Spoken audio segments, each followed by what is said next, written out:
sou o Thiago, educador social, Eu sou a Mariana, psicóloga. e esse é o terceiro episódio do podcast Novo Amanhecer.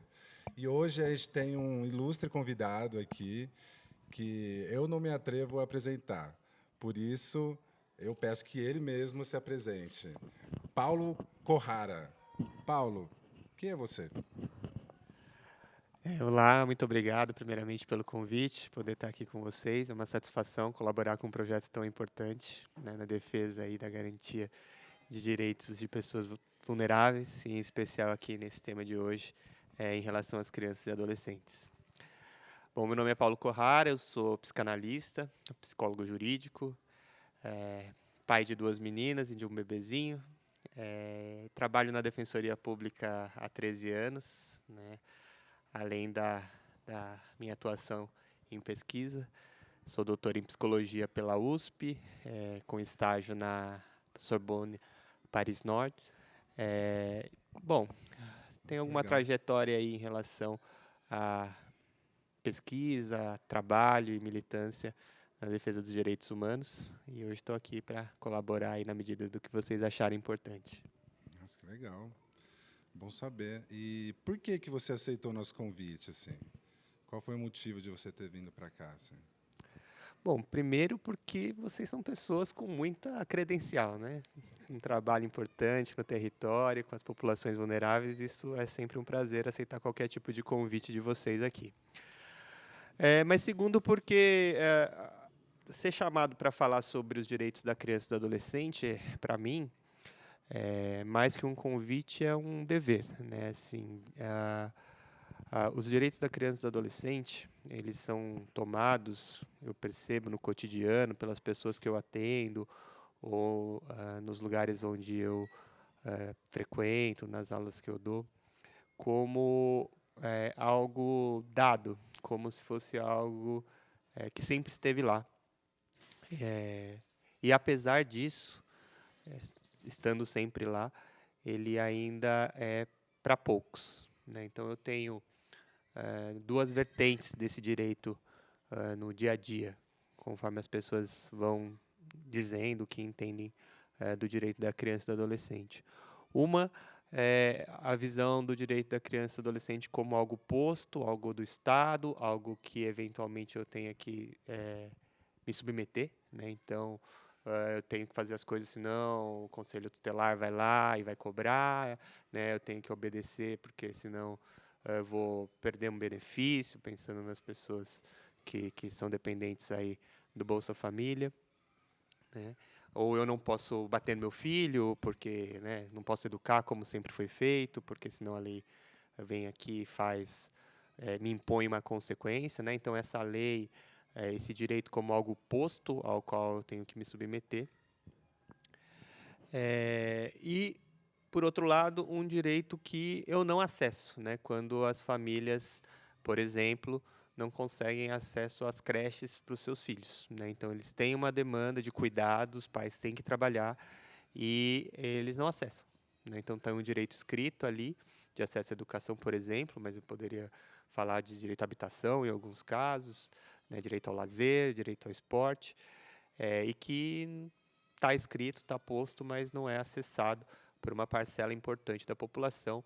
Então, a gente vive esse direito como um direito privilégio, né, como um direito poder.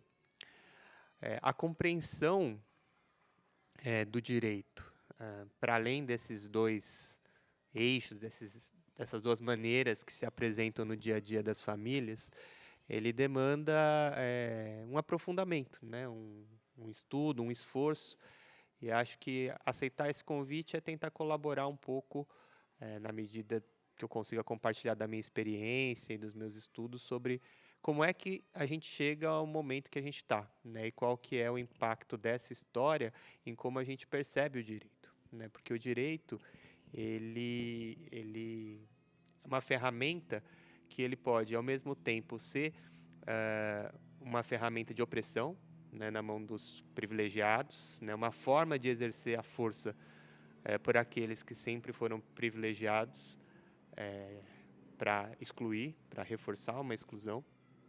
Mas ele pode também ser um instrumento de resistência, né? De resistência a essas forças, de resistência, inclusive, a uma opinião pública majoritária, mas que preserva ali direitos civis, direitos sociais, né? Direito à vida, direito à liberdade. Se a gente souber manuseá-lo, se a gente souber entender o direito, não como algo ao qual a gente deva se submeter, mas uma ferramenta de luta social, né, de emancipação, de cidadania, ao qual ele está a nosso serviço, e não a gente a serviço dele, né? Então, acho que por isso é uma obrigação estar aqui e a gente poder conversar um pouquinho, e, se for possível, mais pessoas se apropriarem dessas ideias. Muito legal. E penso que talvez o próprio podcast, né, Paulo, possa ser uma possibilidade aí de a gente falar sobre, porque se a gente não fala sobre, a gente não pensa quais são esses direitos e por que eles estão aí, né? A gente conversava aqui um pouco antes de começar a gravação, né? Nessa linha do tempo, do que foi, né, construído para se pensar em criança e adolescente, né? E a gente vê que isso tem um viés de apagamento, inclusive, em alguns momentos, né? Mais de exclusão social do que enquanto um olhar para as infâncias e as adolescências, né? E, posteriormente, a gente vai ter as juventudes também para falar. Mas acho que você inicia trazendo um pouco essa questão de como é que a gente olha pós o ECA, por exemplo, né, depois de 90, que a gente fala assim, não, é um direito para todos, o que são esses direitos e deveres, o que a gente precisa para essa população que está nesse momento de desenvolvimento, né, as necessidades dessa população. E aí a gente ainda tem uma briga muito grande, porque são pensamentos, né? É isso que você traz, né? O que é cultural também, o que perpassa ainda de que, não, a palmada ela é muito melhor, né? Modos de ensino, enfim, né? De educar, que possam ser mais de opressão, né? Que possam ser num viés de maus tratos e não em outras possibilidades, né? Que caminho que você visualiza que a gente pode, de fato, romper com esses pensamentos, ter essa resistência? O que você tem visto na sua atuação hoje que você entende que seja e possa ser efetivo? Vou, para responder essa pergunta, fazer um resgate um pouco mais para trás do ECA, que eu acho importante para a gente entender como o ECA é interpretado pela nossa cultura, pela nossa sociedade até hoje, né? Como você bem apontou, Mariana, a questão da criança e do adolescente, ele não é, como a gente possa imaginar, ou como talvez as pessoas que nos assistem, nos escutam possam imaginar, algo dado, né? Você entender uma criança, um adolescente, isso não é automático, assim, desde que existe o mundo, desde que as pessoas nascem, você faz uma contagem de ano e soma, né, e considera até 12 crianças, depois disso adolescente, e aí os direitos correspondentes a isso. A ideia de uma infância, a ideia de uma adolescência, a ideia da juventude mais recente, como você colocou, são conceitos construídos, né, ao longo da história, coletivamente, e a partir dele, em determinado momento, você naturaliza. Você fala assim, não, é assim, né, isso é assim que eu chamo essa fase da vida, e aí você passa a se relacionar com essa ideia de que existe um adolescente, de que o adolescente é difícil de lidar, de que o adolescente faz isso, de que o adolescente faz aquilo, mas isso foi construído em um determinado momento. E na nossa história, em especial, na história do Brasil, a gente tem que esses jovens, essas crianças, esses adolescentes, eles passaram a ser vistos pelo Estado e pelas pessoas sob a lógica da opressão, sob a lógica do controle, né? A primeira referência à infância em previsão legal no Brasil é a Lei do Ventre Livre, né? A lei que passou a estabelecer um direito para crianças de uma determinada geração, filhos e filhas de pessoas escravizadas, a uma liberdade que seus pais não tiveram. Mas ainda assim uma liberdade relativa, porque durante toda a infância e juventude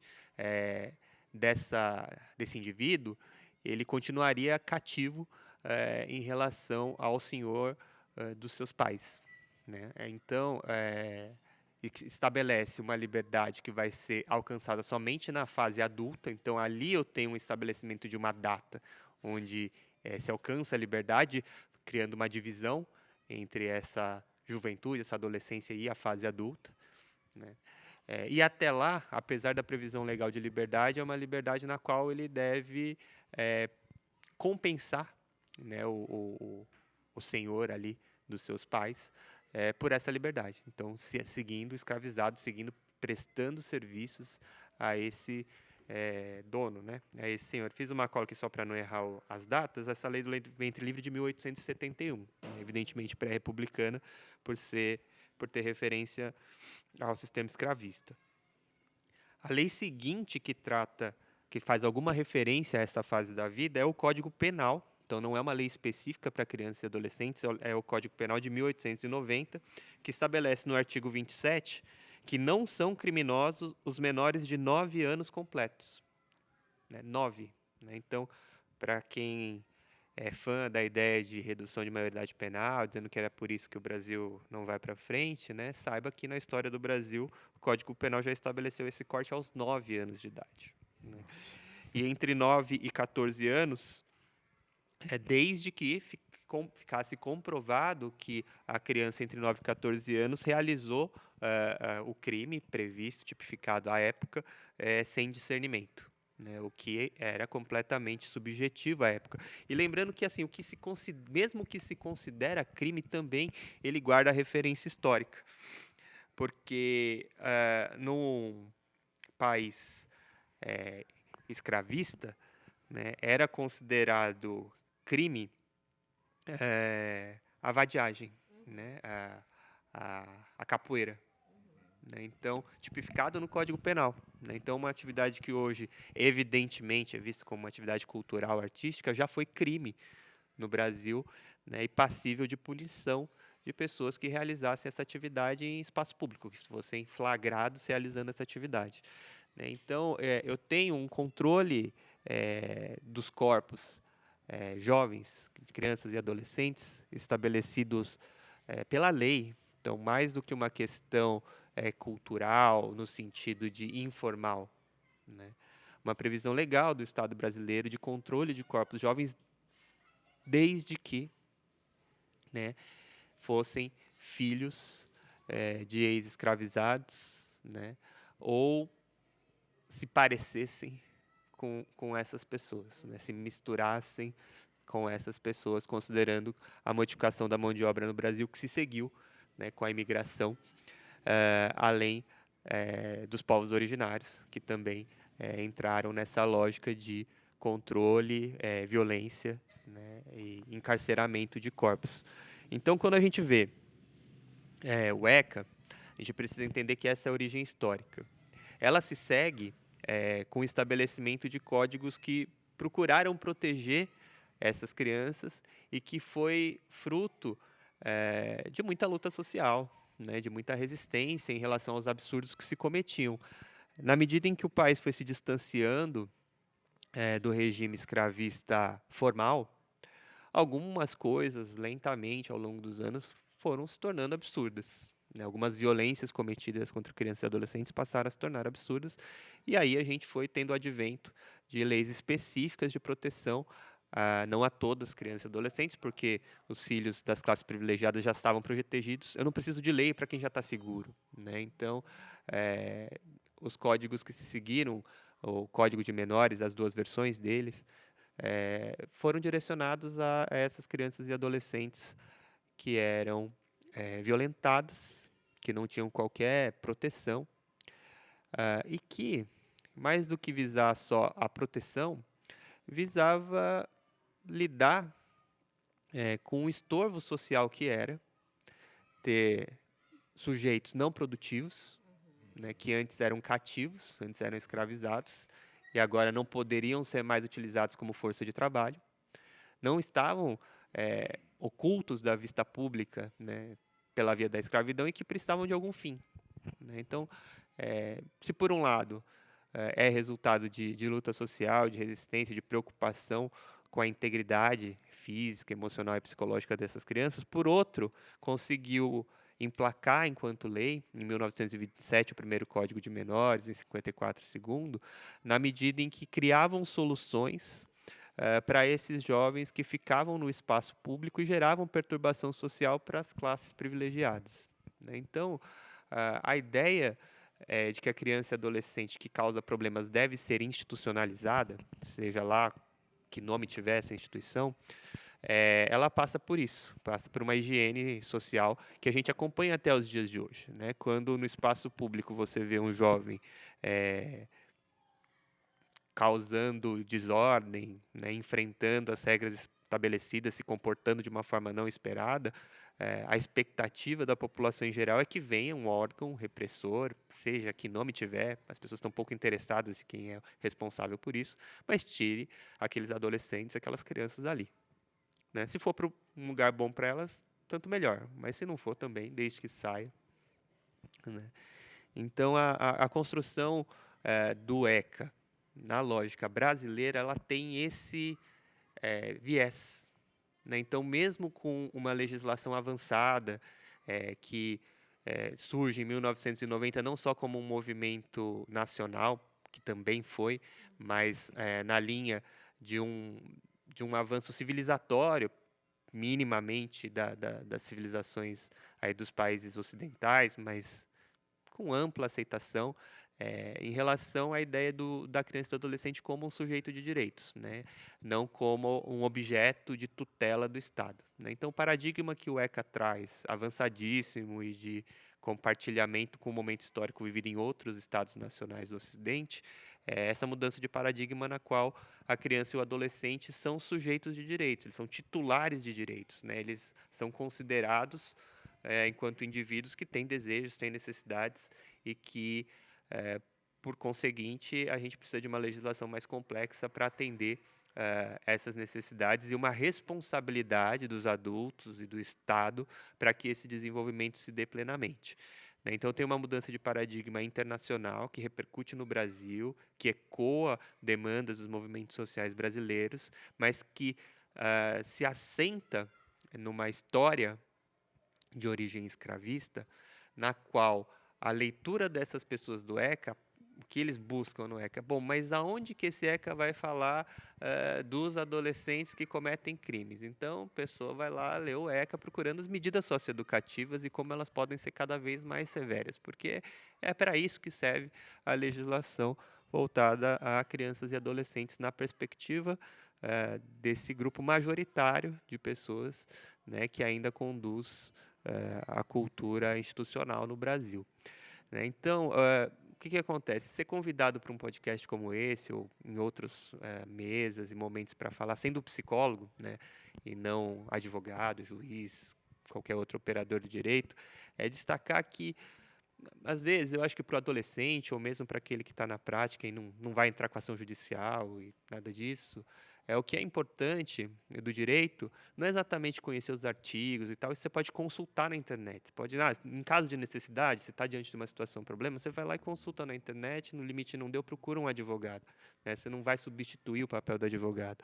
Mas é muito importante que o direito não seja acessado somente nessa hora, né? Que se entenda o quanto esse direito causa impacto na nossa vida, né? O quanto essa história do ECA ela está intimamente ligada a como a gente olha para as nossas crianças e nossos adolescentes, né? Como a gente se relaciona com eles e o que a gente espera quando se vê diante de um problema, né? Porque em abstrato é fácil tratar de qualquer direito, inclusive do direito das crianças e dos adolescentes. Mas quando a gente está diante de uma situação, problema, né, quando você de fato está incomodado com o que está acontecendo com o adolescente na sua rua ou com seus próprios filhos, né, é nessa hora que você vê do que você é feito. É nessa hora que você, bom, mas eu tenho esse impulso de bater também, eu acho que é isso que vai resolver, né? Porque assim, a questão da lei da palmada, né, que tem aí quase 10 anos, ele teve uma grita muito grande, teve uma resistência muito grande, mas de quem? De adultos, né? Assim, porque ele é um direito garantido para quem? Para crianças e adolescentes. Eu não vi nenhuma criança adolescente reclamando, que assim, não, mas eu quero ter o direito de apanhar. O que eu tenho é os adultos se queixando do privilégio de bater. Né? E dos adultos também, você não vê entre os pais, assim, não, eu bato, assim, não, estou com cabeça fria, tranquila, é uma escolha educacional que agora eu vou sentar bolacha na criança porque educa melhor. Não, isso acontece com muita explosão, né, de cansaço, de falta de repertório e como uma licença que é parte de um privilégio histórico daqueles que têm mais poder sobre os que têm menos. Né? Porque a questão da violência circula assim no nosso país. Aqueles que detêm poder têm direito de usar violência física contra aqueles que não têm. Né? Isso acontece dentro da família, isso acontece com as nossas forças de segurança pública, polícias, né? E isso acontece em qualquer lugar onde há privilégio. Me estendi muito nessa primeira, mas Não, enfim. foi ótimo. É isso mesmo. E eu queria fazer uma pergunta, Paulo. Eu li uma vez, eu não sei em que lugar, mas uma frase assim, que dizia que o ECA veio para desacramentalizar a família. Porque antes, com o Código do Menor, o Estado meio que jogava tudo para a família, né? E muitas vezes era nessa família que a criança ia ser violentada, uma família em que o pai é alcoólatra, a mãe é adicta, enfim, uma família cheia de problemas. Você concorda com essa frase? Eu acho que ela é equivocada. Bom, ela normalmente é equivocada, não por conta do teor dela em si, mas por de onde ela emana. Normalmente ela tem um viés aí conservador, de manutenção de privilégios. Então, tem esse problema que precisa ser evidenciado. Né? Um pouco na linha do que eu falei. Assim, você tem uma lei que me impede de exercer o privilégio de bater no meu filho, né? Então, eu tenho aqui o pouco poder que eu tinha, pensando, né, que a sucessão de opressões que eu tenho, né, em viés de gênero, de raça e de classe, é que eu posso ter um sujeito, um homem, né, oprimido em diversas frentes e faces da existência dele, mas que ali no seio familiar ele tem um local de privilégio sobre a mulher, sobre as crianças, né? E aí de repente vem uma lei Maria da Penha, vem uma lei da Palmada e eu não posso mais bater em ninguém, né? Então me usurpam desse, entre aspas, direito, né? Que era um privilégio. Assim, já que eu sou oprimido e massacrado durante todo o meu dia, durante toda a minha semana, ali pelo menos eu posso dar o troco. Né? Então, esse olhar interseccional do cruzamento das violências ajuda a entender um pouco a resistência das pessoas às mudanças, né? Porque parece para esse indivíduo, né, que eu estou perdendo algo, né? Que não estão me dando nada em troca e só tirando. Né? Não é certo ele ser oprimido ao longo de toda a semana pela questão de classe, por outras questões que o atravessam, mas também não é certo que ele reproduza isso em casa. Né? Então, a questão da família, em que ponto eu relativizo? Isso em relação a por que está equivocada uma frase como essa e por que a gente precisa, de fato, de um dispositivo como o ECA que proteja os mais vulneráveis mesmo dentro do seio familiar, né? Porque ali não é uma questão de família, é uma questão de violência, de privilégio. Mas em relação ao ECA tirar da família e a ideia de que o Código de Menores antes delegava essa responsabilidade para a família relativo, porque as políticas para a criança e para o adolescente na época do Código de Menores, elas incentivavam, até falava com a Mariana antes, de propaganda na TV, de que as famílias entregassem seus filhos ao Estado, né, para que o Estado cuidasse melhor. Porque existia um paradigma, uma ideia de que haviam famílias que não sabiam cuidar dos seus filhos. Era isso que reinava antes do ECA, né? Então existiam as famílias competentes para o cuidado dos seus filhos e as incompetentes. Sendo que as famílias incompetentes tinham esse viés de classe, de raça da nossa história. Né? Então, não, tem a questão da família, mas não é qualquer família. Né? Assim, existem famílias e famílias sob essa ótica conservadora, né? Retrógrada, na verdade, mais conservadora, né? Porque algumas famílias podem ter essa autonomia plena sobre seus filhos, só que outras são completamente incompetentes para isso e eram incentivadas a deixar seus filhos para trás quando não eram controladas efetivamente por agentes do Estado, e essas crianças eram tiradas dessas famílias, né? E até hoje, famílias em situação de vulnerabilidade social, especialmente por conta da renda, mas não só, normalmente com vulnerabilidades múltiplas ali, geracionais, ainda são suscetíveis a perder suas crianças por conta disso. Hoje, né, sob a égide do ECA, ainda assim eu tenho destituições de poder familiar de famílias pobres pelo fato de serem pobres por gerações, né? Então, essas crianças, não só sob o ECA, mas antes, eram tiradas das suas famílias, não era a família que cuidava, né? Então, quando o ECA traz as suas leis, ele é o contrário, ele preserva essas famílias, né? Quando eu tenho sob a égide do ECA o direito à convivência familiar e comunitária, eu protejo a família, né? Essas famílias que antes perdiam suas crianças agora têm argumento para defender seus filhos, para que seus filhos não sejam tirados de casa, né? Para que o Estado tenha que ver que a sua família precisa de assistência, não a sua criança, né? Então, isso é uma mudança importantíssima, né? Falando especialmente para os profissionais, né, que eventualmente são o público aqui do podcast, isso é algo fundamental na perspectiva de abordagem técnica, de abordagem do caso, você não dissociar a família da criança, né? Porque se você faz isso, você individualiza as demandas, você facilmente cai na lógica menorista de que as crianças precisam ser salvas dessas famílias, né? E abandona a ideia de que essa família precisa de auxílio, que essa família foi vítima de violência por gerações e, em razão disso, talvez não tenha recursos naquele momento em que você a encontra de cuidar da sua prole, né? Então, você fazer uma fotografia, esquecer, né, apagar essa história de exclusão para falar assim, não, eu vou salvar só aqui esse que acabou de nascer, né, é ser um agente de violência, né? Então, não são só as forças de segurança ou as forças duras aí da justiça criminal ou da justiça infanto-juvenil criminal, das medidas socioeducativas que impõem violências às crianças e adolescentes dessas famílias.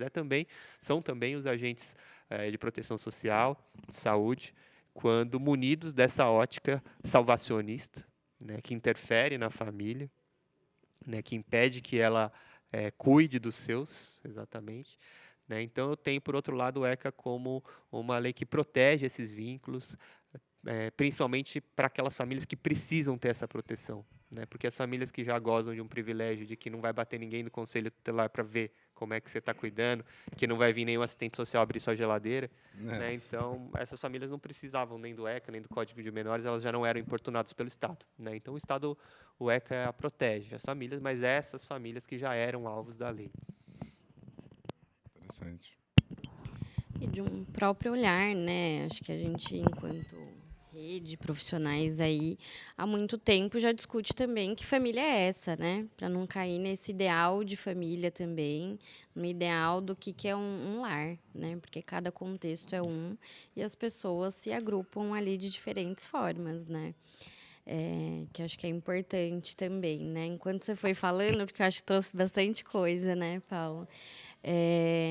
Mas me veio bastante assim a questão da delinquência também, né? O quanto que a gente também, enquanto profissionais, em algum momento também trouxe isso, não é da delinquência, né?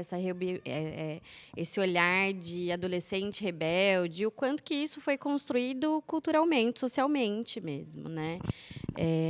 E aí a gente esbarra de novo, né? O que a gente tem por direitos e o quanto que a gente tem pensamentos ainda que trazem esses retrocessos, né? Mas queria trazer uma outra questão que é muito recente, né? E é algo que a gente vai precisar olhar por um tempo ainda, que é com relação à pandemia, né? Queria saber um pouquinho do seu olhar, né, com relação a esse período de pandemia, os impactos dele, ou, de repente, aumento de violações de direitos. Como é que você tem visto aí no seu fazer também esse momento que a gente teve de isolamento social, principalmente, né? Queria só, antes de falar sobre a pandemia, sobre a delinquência, que acho que é um ponto importante que teve no seu comentário, a questão da delinquência, né, da infanto-juvenil, dos adolescentes, acho que é importante destacar que a gente falar dos direitos das crianças e dos adolescentes não é desresponsabilizar o adolescente que eventualmente comete um ato infracional, tá? Por que eu quero destacar isso? Porque quando a gente fala de criança e adolescente, a gente normalmente já é rapidamente taxado como aquele que não quer qualquer tipo de responsabilização, que aí, né, como é que vai fazer quando o adolescente comete um ato análogo a crime, né, então leva para sua casa, porque vai saber que é bom para tosse e tal, essas saídas fáceis, essas saídas rápidas. Então, acho que vale um destaque nesse tópico, porque defender os direitos desse adolescente não significa defender que ele não tenha nenhuma responsabilização, né? O sistema socioeducativo ele oferece responsabilização para o adolescente que comete um ato infracional, né? Ele não é tratado como um adolescente que não comete esses atos. A única questão é que você tem um sistema de responsabilização que ele é mais complexo, ele considera mais variáveis do que o nosso sistema penal, que é ruim, né? Antes o nosso sistema penal pudesse ser como o nosso sistema socioeducativo, que considerasse a responsabilização daquele indivíduo pelo ato que ele cometeu, que tivesse um acompanhamento da efetividade dessa responsabilização, né? Que tivesse mais formas de responsabilizar do que só a privação de liberdade, né? Então, existe uma responsabilização, não é passar a mão na cabeça, não é ser tudo igual, então tem direito, então até completar 18 anos pode fazer o que quiser. Não, de forma alguma, né? Então, esses adolescentes, na lógica do ECA e do SINASE, né, lei posterior, mas que segue aí o paradigma do ECA, propõe responsabilização desse adolescente, ele deve ser responsabilizado, né? O que a gente precisa só ter um olhar um pouco mais abrangente de que o nosso sistema penal é muito ruim, né? Então, a forma de responsabilização na fase adulta é muito ruim, gera muita reincidência, serve pouco ao propósito, né, de um sistema penal da gente ter menos crime, menos violência. Então, quando você tem uma forma de responsabilização mais moderna, como é a do SINASE, ainda que com diversos problemas, mas melhor do que o nosso sistema penal, às vezes isso parece impunidade, sendo que não, né? Isso é responsabilização, é de alguma forma uma punição por um mal feito, ele só não é essa forma de tortura em massa que a gente vê no nosso sistema penitenciário, né? Então, um destaque de que direito da criança e adolescente não é o direito à impunidade absoluta e à não responsabilização. Só um oposto, né, de um modelo punitivista somente, né? Até porque a gente tem uma população que está em privação de liberdade, que aí a gente entra em outra discussão, que é com relação às drogas, né? Porque o índice que a gente tem é tudo por tráfico de drogas, né? E qual que é a leitura também disso de um ato infracional grave para uma privação de liberdade, né? Então, eu acho que ainda assim, embora venha num modelo, né, escrito para que seja de responsabilização, quais são as leituras que são feitas por esses atos, né?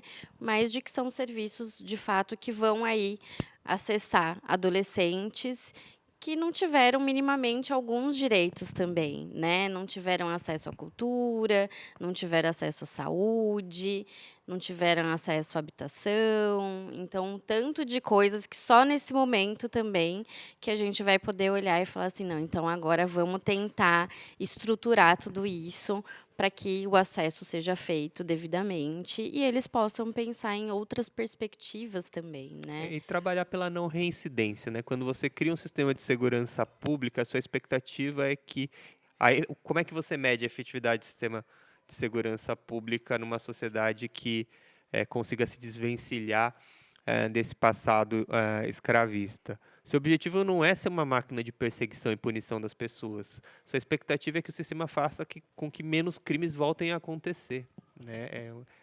Deve-se construir dispositivos que trabalhem na diminuição da reincidência, né? Na diminuição dos crimes mais graves, dos crimes em que há violência, né? Dos crimes de maior dano, pensando em crimes patrimoniais, né? Então, isso é que deve ser perseguido e que ainda a gente gasta muito dinheiro, muita energia, muito investimento nessa repressão, nesse populismo penal, né, nessa crueldade das agências de segurança, que não gera nenhum efeito futuro para a nossa segurança, mas que essa espetacularização aí das ações atende, né, a esses afetos, né, porque quer queira ou quer não são afetos que são mobilizados nesse tema da violência e da segurança, de que não, beleza, então aquele que fez errado está sofrendo, então para mim tá bom. né? Então, enfim, a gente tem muito que amadurecer nessa parte de segurança, e aí o destaque só, claro, a gente está aqui no foco da criança e do adolescente, é só para a gente não ser taxado, ser logo arrastado, falar assim, mas esse é mais um daqueles que não quer saber de punição para adolescente, que a gente pode fazer o que quiser. Deixar claro que não, né? Que assim, isso é um problema, isso precisa ser olhado, né? Mesmo adolescentes que não tiveram acesso à cultura, à educação e todas as outras sortes de problemas, não necessariamente vai optar pelo cometimento de um ato infracional. Então, tem especificidades que precisam ser trabalhadas com esses indivíduos, né? Então, para a gente não simplificar, eu acho que vale sempre esse destaque quando eu tenho oportunidade. E em relação à pandemia, o que eu vejo na minha experiência aí da defensoria, de atendimento, o atendimento da defensoria não parou, né, durante a defensoria, então a gente continuou tendo acesso aí às dificuldades. E o que eu observo é, assim, a gente fazer um recorte sobre a infância, né, e juventude, sobre crianças e adolescentes, é um recorte de olhar, porque na verdade o que eu tenho foi um impacto social abrangente, né, na dinâmica das famílias, o que impacta na experiência desses jovens.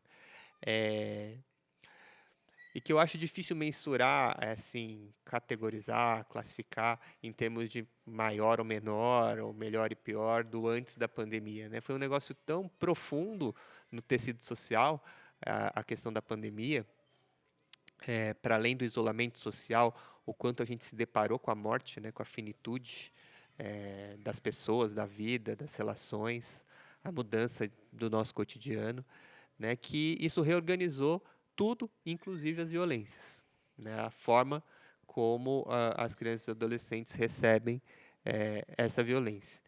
Então, por um lado, diminuiu a circulação, então diminuiu alguns tipos de violências que eram sofridas, por exemplo, em abordagens policiais, né? E por outro, esse estresse, né, essa convivência familiar mais intensa, impôs outros tipos de conflitos que não aconteciam porque ficava cada um fazendo suas coisas, assim, separado, né, e que passaram a conviver mais intimamente. Mas eu não consigo identificar, nesse período, algo que não estivesse lá antes. Percebe? Foi a revelação de algumas questões que estavam ali presentes antes, mas que tiveram novas formas de se expressar em razão do isolamento social, da pandemia, das perdas, né, que aconteceram, né? Então, a minha visão sobre a pandemia é essa. E em relação a um dano mais objetivo, e aí esse é notório, acho que, né, não trago aí nenhuma novidade, é o prejuízo para a questão educacional, né? Assim, e aí esse, sim, teve um recorte muito específico, a gente não estava preparado para essa modalidade de ensino, de aprendizagem. Eu acho que houve um avanço muito grande nesse período por necessidade, então quando a gente é obrigado a fazer isso, a gente melhora, a gente cresce, mas essa geração teve um prejuízo importante, né, no seu desenvolvimento, na questão da educação formal, e isso é visível no meu dia a dia, na prática, né, o quanto eles foram prejudicados mesmo, assim, né? Eles foram cobaia de um experimento aí de educacional que a gente ainda não sabe onde vai dar. E pela própria questão do convívio, né? Porque ficar praticamente 1 ano e meio, 2 anos, sem o que dá uma motivação maior para ir para a escola, que são os colegas, com certeza eu acho que é algo para a gente se preocupar, porque a gente ainda vai ter grandes impactos, né? E aí eu estou aqui ainda pensando um pouco, né, Paulo, nessa questão e nesse histórico que a gente traz, né, das institucionalizações, né? Seja de segurança pública ou seja a própria escola, que também é uma instituição, né? E hoje a gente tem um modelo de educação de período integral também, onde não sei o quanto que a escola vai conseguir dar acesso a tudo isso que a gente traça de direitos, né? Eh, Quanto poderia, de repente, estar num espaço, se é que a gente tem esses espaços para arte e cultura, se é que a gente tem os espaços também para esporte, né? E o quanto que isso a educação também vai ter que, né, vai precisar aí dar conta de tudo isso, né? Ou não, mas acho que é algo para a gente olhar também, né? Porque é um período muito longo que esses adolescentes, as crianças estão ficando nas escolas, né? E uma sobrecarga aí, talvez, desse sistema educacional, né? gente tem o hábito, né, de procurar instituições que façam tudo, que deem conta de tudo, né? Instituições totais, instituições asilares. Porque a demanda é correta, né? Esses crianças e adolescentes, elas precisam de estímulo, né? O meio período ali que a escola oferece, e não só pela importância ali para o desenvolvimento, mas pela necessidade das famílias, né, de uma jornada de trabalho extenuante em que eles não têm espaço de estar com seus filhos, eh, falta horas ali, né, para que tenha alguém com essas crianças. Assim, está fora de cogitação a gente ter uma política pública que possibilite que os pais ocupem esse lugar, né? Os pais, antes de serem pais, são força de trabalho, precisam aí trabalhar numa jornada extenuante, mais deslocamento, nos períodos extensos de transporte, de deslocamento. E aí, na ausência de colocar os pais, a gente tem a brilhante ideia de uma instituição fazer tudo, porque é mais econômico, né? Assim, não precisa né? É um lugar só, são as mesmas pessoas fazendo tudo, é o mesmo prédio sendo utilizado para todas as coisas. Então, o que a gente tem, na verdade, é uma saída econômica, né? Não é necessariamente que é melhor para uma criança ficar o dia inteiro dentro de uma escola longe dos seus pais. O ponto é, primeiro, eu preciso desses pais trabalhando. Né? Segundo, eu preciso dessas crianças ocupadas para elas não me darem trabalho. Terceiro, o jeito mais econômico de eu manter pais trabalhando e crianças ocupadas é a criança na escola todos os dias. Então, é uma saída que tem outras preocupações que não é o melhor interesse das crianças e dos adolescentes. E aí, essa sendo a realidade, a gente tenta minimizar isso que a gente faz enquanto profissional às vezes, porque aí você vai ter um psicólogo na escola, você vai ter os educadores, professores tentando fazer o que eles conseguem, né, o melhor possível dentro dessa realidade que foi construída e que foi alheia à vontade deles, né? Não é o ideal, mas eles estão lá e a gente precisa fazer alguma coisa, né? Mas assim, claro, diversidade de estímulo, possibilidade de afeto, possibilidade de descanso seria fundamental, né? Seria o ideal. Eu vou me atrever a falar um pouquinho por eles também, né? Que a gente não tem representação deles aqui hoje, mas me lembrei da conferência, né, dos direitos, na Conferência Municipal dos Direitos da Criança e do Adolescente, e me lembro muitos pedindo também para que psicólogos e assistentes sociais estejam dentro das escolas, né? E aí, quando a gente vai tentar entender o porquê, é porque tem um momento que é de longo período de convívio com as mesmas pessoas a semana inteira, e os conflitos vão se dar dentro daquele contexto, né? E compreendendo que somente esses profissionais possam ser mediadores ou que possam trazer outras perspectivas ou trajetórias, né, para esse convívio.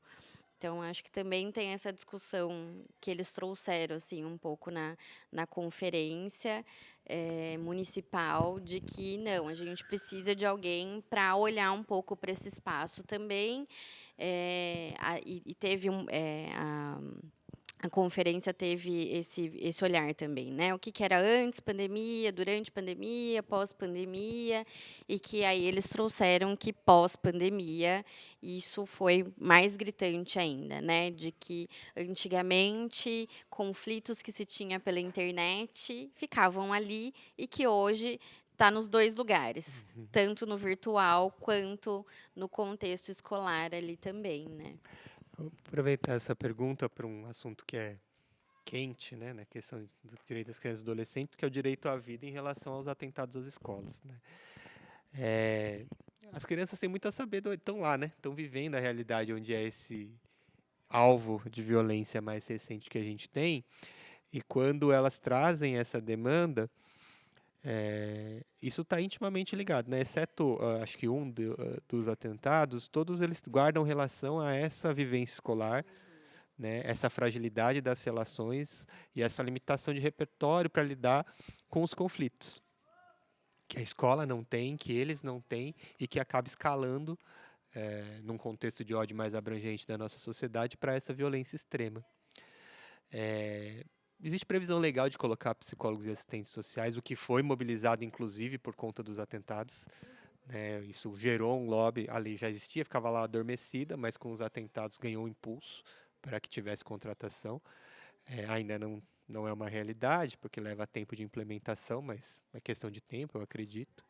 Mas esses jovens, eu acho que revelam, é uma falência do modelo voltado à produção, né? Porque assim, a questão da escola, tal como a gente a concebe, ela é uma formação de trabalhadores, né? Assim, quando você quer ali transmitir competências disciplinares para que eles façam coisas, né? Eu não tenho ali previsão no currículo oficial de desenvolvimento desse aspecto socioemocional, relacional, porque isso não ajuda a produzir capital, em tese, né? Assim, né? Ajuda eles a viverem melhor, mas isso eles que se virem sozinhos em casa, com a família, com seus amigos, não é preocupação das instituições. Só passa a ter alguma preocupação quando acontecem as catástrofes, mas assim como todo direito conquistado, né, ele só houve movimento quando ficou extremamente evidente como a gente caminhava para o buraco, né, para as violências extremas. Então, infelizmente, faz parte da nossa história precisar sofrer na carne para conseguir transformar algumas coisas, né? Então, acho que assim, é sabedoria, né? A gente ouvir os adolescentes aí nesse contexto e o que pulsa para eles é sabedoria, escutar, aprender e dar seguimento, né? Porque eles têm como diagnosticar, eles têm como se queixar, mas eles não têm na mão o dinheiro, o investimento para fazer alguma coisa com relação a isso, né? Então, atender a esses pedidos é também prevenir novas situações de violência extrema que vem acontecendo com cada vez mais frequência, né? É compreender que as relações entre as pessoas são muito importantes, que a gente tem uma deterioração das relações sociais, que as redes sociais, o meio digital, esse universo digital, ele ainda é um campo obscuro em relação ao que vai resultar em termos de sociabilidade das futuras gerações, né? Eu acho que isso vai muito além da pauta da regulamentação da internet, só uma interpretação. Acho que passa por isso também, mas acho que não se limita a isso, porque, né, enfim, a gente não tem nem conhecimento suficiente para saber o que é suficiente em termos de regulamentação, né? Vai ser uma tentativa e erro, mesmo que se regulamente. Então, a gente tem um desafio aí para os próximos anos sobre qual o impacto dessa socialização mais difusa que a internet e as redes sociais possibilitam, né? Então, às vezes, você tem ali um esforço muito grande para que não tenha uma situação de bullying no ambiente escolar, e ele acontece no meio digital e está fora do alcance da escola. E, às vezes, atravessa aquela unidade escolar e é um outro grupo de jovens que está fazendo isso, e aí não tem nenhum moderador para trabalhar, né? Então, a gente tem outros tipos de desafio hoje em dia, que os jovens apontam, se queixam, mas que a gente ainda não tem respostas. Agora, Paulo, ainda sobre o ECA, é comum a gente ouvir de algumas pessoas a frase que o ECA não é, quer dizer, na verdade, que o ECA é um retrocesso, pois ele estimula o agenciamento de jovens pelo tráfico de drogas. Sobre isso, assim, qual que é a sua opinião? Como que a gente pode fazer um trabalho para tentar entender ela? Ela é totalmente errada? Enfim, o que você acha sobre essa frase? Assim, eu sempre faço um esforço de entender o contexto de onde emana esse tipo de fala, né? Como eu fiz, né, na sua outra provocação. Eu acho que, dependendo de onde você fala, do lugar de poder que você tinha antes do advento do ECA, né, o ECA vem para te tirar um lugar de autoridade em relação à juventude, que faz você acreditar nisso, né? Se você tinha ali um prestígio dentro da lógica anterior, seja pelo viés religioso, seja pelo viés militar, de disciplinar crianças, se você encontrava resultados na sua prática anterior ao ECA, e de repente você tem que reformular a sua forma de fazer por conta dos direitos da criança e do adolescente, você vai ter queixas. Você fala assim, olha, agora eu tenho menos resultado, mas adolescentes estão envolvidos com atividades criminosas em razão do ECA, né? Porque a pessoa está olhando ali para a sua micro-realidade, né? Ainda que trabalhe com diversas crianças, mas dentro da sua perspectiva do que ela considera ser resultado e do que eventualmente ela considera que aconteceu quando ela perdeu determinado status, né? Então, acho que essa é a coerência interna de uma pessoa que diz isso. Acho que quando a gente está em espaços como esse, de formação, ou iniciativas como a do projeto de vocês, o Novo Amanhecer, em relação ao podcast, a gente precisa dar um distanciamento sobre isso que está acontecendo e aí poder estabelecer pontos de diálogo, né? Quando você tem o ECA, como a gente já acabou tratando aqui longamente ao longo da nossa conversa, não dá para você atender todas, né, as micro-vaidades de cada lugar, de pessoas que estavam legitimamente se esforçando pelo bem das crianças e dos adolescentes, porque é isso, né? Assim, mesmo aqueles que parte daqueles que criticam o ECA tinham ali dentro da sua perspectiva um esforço, né, de benefício das crianças e dos adolescentes e, enfim, não estavam fazendo isso para ter nenhum benefício pessoal. Mas não dá, assim, você precisa ter um olhar sistêmico de que, de maneira geral, é um avanço, é uma proteção para crianças e adolescentes, né, e que você está mexendo em privilégios mesmo daquela pessoa, e é isso, né, assim, autoridade, status, e isso muda, né, essas coisas mudam, né, então há que se compreender, eventualmente, a boa intenção da pessoa que fala isso, mas sem legitimar que haja verdade nessa fala, né, porque, né, a questão do crime organizado, no sentido do narcotráfico, né, existem outros tipos de crime organizado, ele também apresentou muitas mudanças nesses últimos anos, não relacionadas ao ECA, né, mas relacionadas à violência de Estado, né. Então, a violência de Estado no Brasil, essa lógica punitivista, penalista, né, de tortura, ajudou a organizar o crime no Brasil, né? Assim, o Estado tem grande responsabilidade na criação das principais organizações criminosas relacionadas ao narcotráfico no país, né? Por permitir que eles criassem um discurso, uma narrativa que aglutinasse as pessoas que estavam sendo excluídas e que tinham alguma propensão para atividade criminosa em torno de um mesmo ideal, de uma mesma organização para fazer frente a esse Estado violento, né? Então, isso tem impacto também nos territórios, na forma como os adolescentes são abordados, né? E que não dizem respeito ao ECA, né? E que não é mais disciplina e mais violência contra esses jovens que faria frente, né? Então, eu preciso lidar com fenômenos que são mais complexos, ainda que ela mostre dados, olha, agora tem mais adolescentes envolvidos com o tráfico é o principal crime que gera ocorrências criminais e tal, isso não, né, assim, atribuir isso ao ECA é, assim, ignorância e, eventualmente, desonestidade intelectual mesmo, porque, enfim, tem mais coisa envolvida quando você vê o desenvolvimento das atividades criminosas no país nas últimas décadas, né? Então, é um pouco mais complexo do que dá para responder quando a pessoa está só fechada na sua atividade, né? Mas acho que vale essa empatia, entender o esforço, mas assim, ó, a gente está dentro de um novo contexto e, eventualmente, você pode fazer um grande trabalho, mesmo com viés religioso, mesmo com viés militar, desde que ciente, né, que o Estado é laico, que os direitos da criança e adolescente são previstos em lei e não podem ser infringidos, seguindo esse enquadre, tudo dá para se adequar, né? Então, acho que dá para conversar com todo mundo se a baliza for esse direito pétreo que o ECA e a Constituição nos garantiu. E precisa, né? Acho que é só no diálogo que a gente possibilita aí outras perspectivas também, né? O Paulo, eu tô pensando aqui que a gente falou tanto de direitos, né, e políticas públicas e serviços. A gente está chegando já no nosso final do bate-papo. Fiquei pensando se a gente não poderia falar um pouquinho da defensoria, né, em que lugar que está aí dentro do sistema de garantia de direitos. Acho que a informação é importante sempre.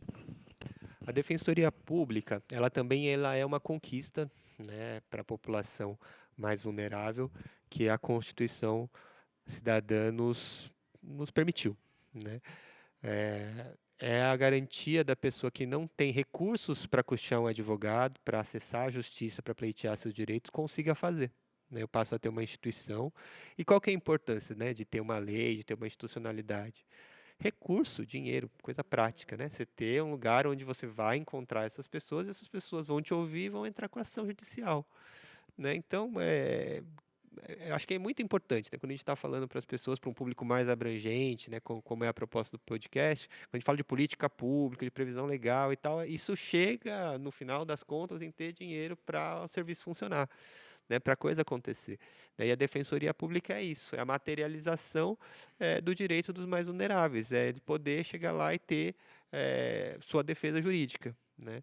E essa defesa jurídica é feita por defensores e defensoras públicos e públicas que substitui o advogado, né? Eventualmente, a Defensoria Pública aqui no estado de São Paulo, que é onde eu trabalho, conta com um convênio com a Ordem dos Advogados do Brasil. Então, eventualmente, são advogados mesmo, né? Pagos pela Defensoria, pelos recursos da Defensoria, mas advogados não defensores públicos. Seja como for, é a possibilidade de você ter a sua defesa jurídica, né? E isso vale desde um divórcio, é uma coisa de família, que as pessoas casam, se separam, e aí precisa de advogado para separar os bens, para definir guarda, pensão, visita, esse tipo de coisa, até ações contra o Estado. Quando, de repente, eu estou com uma criança que tem uma deficiência, que precisa de um professor auxiliar, o Estado não fornece e eu preciso de ação. Eu falei assim, olha, não dá para o meu filho acessar a educação se ele não contar com recursos mínimos ali, que é um professor auxiliar para acompanhá-lo. Né? Não adianta ele ser tratado como igual, sendo que ele tem uma condição desigual de acesso àquele conteúdo. Né? E não é trancafiar ele numa escola especial, é simplesmente dar recursos para que ele acompanhe os demais. Né? Então, a Defensoria ela vai desses conflitos cotidianos que toda família, todo indivíduo acaba passando e que eventualmente precisa recorrer ao advogado, até essas demandas de acesso à justiça social que antes era impossível. Né? Assim, era impossível, porque a família primeiro, ela não saberia que ela poderia pleitear esse tipo de coisa. Né? Então, tem um papel importante da Defensoria Pública, que é, além de, né, fornecer essa defesa técnica, né, de ter um advogado no processo e tal, que é o básico, que é a sua obrigação institucional, sua missão institucional, de promover acesso à justiça. Né? Então, uma das frentes de atuação da Defensoria Pública, e talvez uma das suas mais nobres vocações, é a educação em direitos. Né? Também é por conta disso que eu aceito convites como esse, né, para que as pessoas saibam quais são os seus direitos, e somente sabendo quais são os seus direitos, ela pode se queixar para o Estado, aí ela pode procurar um defensor público, e aí ela pode procurar a reparação pelo Estado daquele dano. Né? Então, a Defensoria Pública ele tem esse papel, né, de prestar essa defesa técnica, né, esse advogado, falando no senso comum, eu preciso de um advogado, não tenho dinheiro para pagar, vai procurar a Defensoria Pública, mas ela também ensina as pessoas que não tiveram acesso à educação formal, não tiveram acesso ao conhecimento dos seus direitos, que elas têm esses direitos e que a partir disso ela pode vir procurar a Defensoria para resolver ou procurar outras formas, porque às vezes é uma pressão política, é uma organização social que fica ciente de algumas coisas e vai fazer pressão no vereador, vai fazer pressão no prefeito, vai fazer pressão nas secretarias competentes para que seja resolvido o problema, e resolve, porque a Defensoria Pública, além das ações judiciais, e aí nesse sentido os centros de atendimento multidisciplinar, que é onde eu atuo, que conta com colegas psicólogos, psicólogas, assistentes sociais, a gente trabalha muito na resolução extrajudicial dos problemas. E que também vai desde chegar, pegar uma família, pais separados, conversar com eles de como resolver aquela situação sem eles ficarem brigando loucamente ao longo do processo, mas também vai de chegar numa escola para resolver um problema de uma criança, de um adolescente, né, chegar num serviço de saúde, chegar num serviço de assistência social que não está atendendo adequadamente uma família, né, ou que não está chegando a assistência, o atendimento nem está chegando para aquele lugar. Né, e tentar resolver sem a necessidade da proposição de uma ação judicial. Né? Então, essa resolução extrajudicial ela é conduzida tanto por defensores e defensoras públicos, quanto por psicólogos e psicólogas e assistentes sociais, né, que visam a resolução extrajudicial dos problemas, das demandas. Né? Então, tem essas frentes, a defensoria fornece a defesa técnica, né, os advogados, ela tenta resolver o problema para além da ação judicial, ela conta com o pessoal do direito, advogados, mas conta com psicólogos e assistentes sociais também, ela promove atividades de educação em direito para que as pessoas saibam dos seus direitos. Então, é uma instituição que ela é muito cara, ela é muito importante, e não à toa, ao menos no estado de São Paulo, ela foi criada muito graças à pressão dos movimentos sociais. né? Então, os movimentos sociais têm um papel fundamental na criação da Defensoria Pública no Estado de São Paulo. Apesar de ser o estado mais rico do Brasil, foi uma das últimas unidades da federação a criar uma defensoria pública. Antes eles tinham uma política bem mais ou menos de fornecimento desses advogados, né? Não tinha essa questão de educação em direitos, não tinha essa questão de resolução extrajudicial, né? Para entrar com uma ação contra o Estado, então, era baixíssima a chance de você conseguir, né? Então você tinha ali uma defesa criminal, porque era obrigatório, porque você não pode ser julgado à revelia, e não muito mais que isso, né? Então, os movimentos sociais foram fundamentais e até hoje são, né? A Defensoria Pública do Estado, por conta dessa história, ela possui. Esse ano vai ter, inclusive, aproveitar o podcast para divulgar, o ciclo de conferências, né, que é um momento institucional onde a Defensoria Pública abre suas portas para a sociedade civil, em especial a sociedade civil organizada, que se mobiliza mais, né, para questionar, para construir o seu plano de atuação. Então, é um momento ali que a sociedade vai poder apontar para onde ela quer que a Defensoria caminhe, vai poder apontar críticas para onde a Defensoria está caminhando errado, onde ela está faltando, né? Então, isso é muito importante para o bom funcionamento da defensoria, essa permeabilidade para a sociedade civil que a gente não encontra nas outras instituições do sistema de justiça, né? Você não encontra esse tipo de dispositivo nos tribunais de justiça, que são as instituições onde ficam os juízes, desembargadores, nem tampouco no Ministério Público, que é onde ficam os promotores e procuradores de justiça, né? Então, a Defensoria Pública no Estado de São Paulo tem esse dispositivo, é importante.